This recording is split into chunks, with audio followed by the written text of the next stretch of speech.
একবার ভাবুন তো, এমন একটা জীবনের কথা যেখানে প্রতিদিন অফিসে যাওয়ার কোনো তাড়া নেই, কোনো বস নেই, নেই কোনো নির্দিষ্ট কাজের সময়।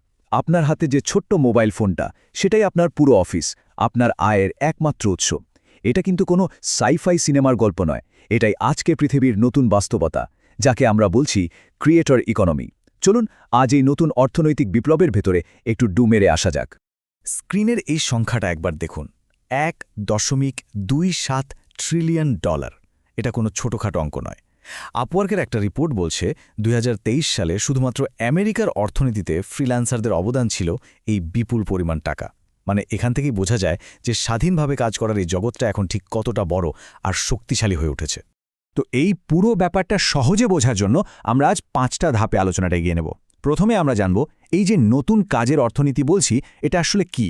এরপর দেখব এই পথে চলতে গেলে কি কি চ্যালেঞ্জ আসতে পারে। তারপর কথা বলবো সেই চ্যালেঞ্জগুলো পার করার সবচেয়ে সহজ আর শক্তিশালী টুল, আমাদের স্মার্টফোন নিয়ে। আর এরপরেই কিছু হাই ইনকাম মোবাইল স্কিল নিয়ে আলোচনা করব, যা দিয়ে ভালো আয় করা সম্ভব। সবশেষে আমরা প্যাশন আর প্রফিটের মধ্যেকার সম্পর্কটা নতুন করে বোঝার চেষ্টা করব। আচ্ছা, তাহলে শুরু করা যাক আমাদের প্রথম পর্ব দিয়ে, নতুন কাজের অর্থনীতি।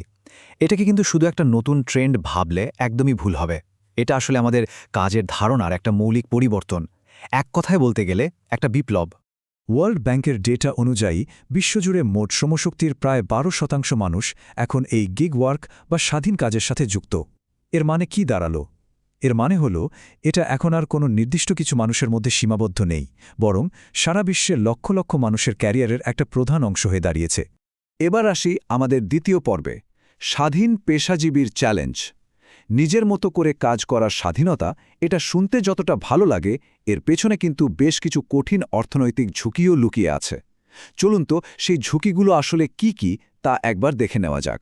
এই স্লাইডটার দিকে একটু ভালো করে খেয়াল করুন।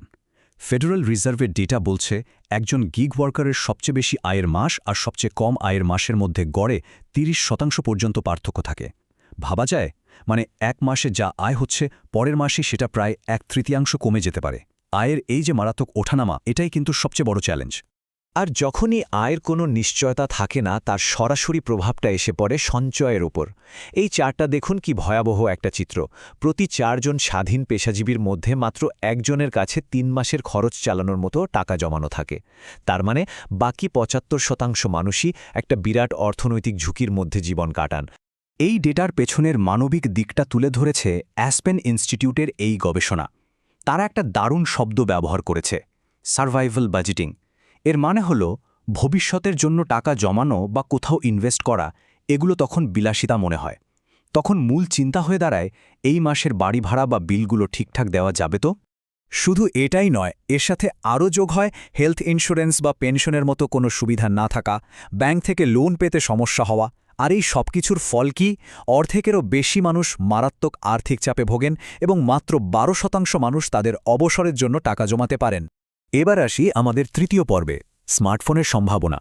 এতক্ষণ তো আমরা অনেক সমস্যার কথা বললাম, কিন্তু কথায় আছে না, প্রত্যেকটা বড় সমস্যার মধ্যেই একটা বড় সম্ভাবনা লুকিয়ে থাকে।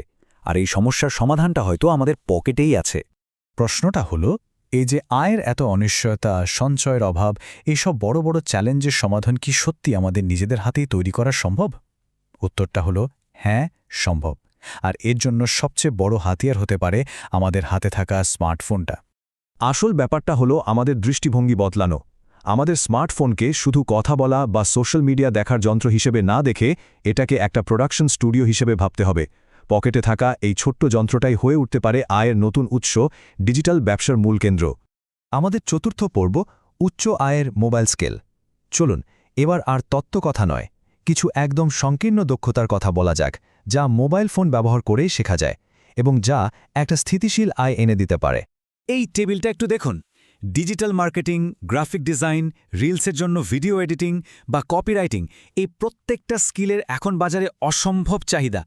আর সবচেয়ে মজার ব্যাপার হলো, ইউটিউব, গুগল বা ক্যানভার মতো প্ল্যাটফর্মগুলো থেকে প্রায় বিনামূল্যে কিন্তু এগুলো শেখা শুরু করে দেওয়া যায়। কিন্তু আসল খেলাটা শুরু হয় এখান থেকে। এই দক্ষতাগুলো দিয়ে শুধু অন্যের জন্য কাজ করে আয় করা নয়, বরং নিজের ডিজিটাল প্রোডাক্ট তৈরি করা। ভাবুন তো, একটা ই-বুক লেখা হলো বা কিছু ডিজাইনের টেমপ্লেট বানানো হলো। এটা একবারই বানাতে হবে, কিন্তু বিক্রি করা যাবে বারবার। আয়ের অনিশ্চয়তা কাটানোর জন্য এর চেয়ে ভালো উপায় আর কি হতে পারে? তাহলে এখান থেকে মূল শিক্ষাটা কি? কোনো দামি ডিগ্রি বা সার্টিফিকেটের থেকেও বেশি জরুরি হল ধারাবাহিকতা।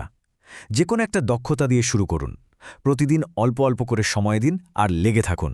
আর হ্যাঁ, শুরু করার জন্য আপনার হাতে থাকা ফোনটাই কিন্তু যথেষ্ট। আমরা চলে এসেছি আমাদের শেষ এবং সম্ভবত সবচেয়ে গুরুত্বপূর্ণ পর্বে, প্যাশন থেকে প্রফিট। এখানে আমরা সফল হওয়ার জন্য একটা শক্তিশালী মানসিকতার পরিবর্তন নিয়ে কথা বলবো, যা হয়তো আমাদের এতদিনের চিন্তাভাবনাকেই বদলে দেবে। ছোটবেলা থেকে আমরা একটা কথা শুনে বড় হয়েছি, তাই না? যে ফলো ইয়োর প্যাশন বা নিজের ভালো লাগাকেই পেশা বানাও। কথাটা শুনতে খুব ভালো লাগলেও আজকের এই ক্রিয়েটর ইকোনমিতে সফল হওয়ার জন্য মাইন্ডসেটটা একটু বদলাতে হবে। নতুন মাইন্ডসেটটা হলো এমন কিছু করুন যা মানুষের কোনো সমস্যার সমাধান করে, তাদের জীবনে কোনো ভ্যালু যোগ করে। প্যাশন আপনাকে কাজটা শুরু করার শক্তি দেবে, ঠিক আছে, কিন্তু টিকে থাকার জন্য, সফল হওয়ার জন্য আপনাকে ভ্যালু তৈরি করতেই হবে। সুতরাং মূল বার্তাটা খুব সহজ।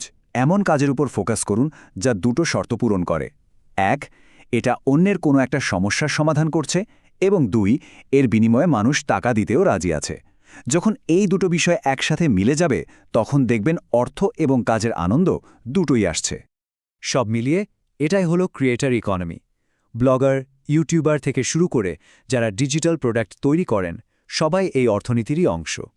তারা তাদের দক্ষতা বা সৃষ্টিকে কোনো মধ্যস্থতাকারী ছাড়াই সরাসরি তাদের দর্শকের কাছে পৌঁছে দেন এবং সেখান থেকেই আয় করেন।